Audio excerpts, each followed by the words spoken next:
এই পর্যায়ে আজকে আমাদের পবিত্র ঈদে মিলাদুন্নবী সাল্লাল্লাহু তাআলা আলাইহি সাল্লাম কনফারেন্সে উপস্থিত হয়েছেন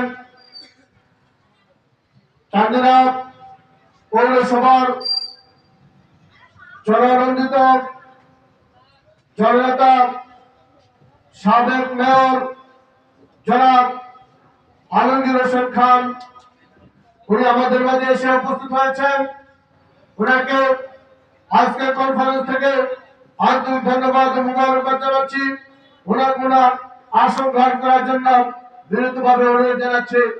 আমাদের মাঝে এসে উপস্থিত হয়েছেন জনাব ফজলুল সত্তার সাহেব, আমাদের মাঝে এসে উপস্থিত হয়েছেন।